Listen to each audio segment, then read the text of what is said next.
Makinig mabuti lalo na kung ikaw ay dog o pig. Ngayong taong ito, tinamaan kayo ng illness star. Ibig sabihin nito, hindi lang ito simpleng pagod o stress.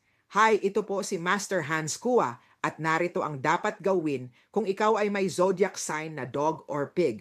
Para sa dog, posibleng magsimula sa panlalambot ng katawan hilo, back pain o biglang bagsak ng energy sakit na pababalik-balik, gagaling tapos babalik ulit ang mas delikado dito, binabaliwala ng dog ang sintomas.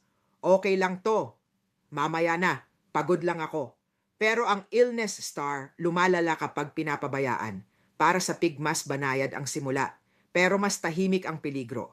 Biglang antukin emotional exhaustion pwedeng maapektuhan ang heart, blood pressure o immunity. Pig ang tipo na inuuna ang ibang tao bago ang sarili.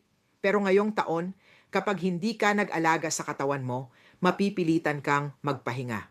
Take note, ang illness star ay hindi sumpa, pero babala. Ano ang dapat gawin ng dog at pig?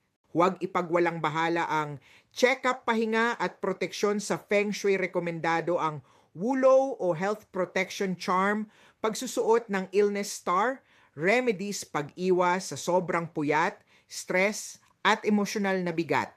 Kung dogopig ka, huwag mong hintaying magkasakit bago kumilos. Para sa tamang health remedies, charm, at personal feng shui guidance, kumonsulta kay Master Hans Kua. Sa panahong ito, mas mura ang pag-iingat kaysa paggagamot.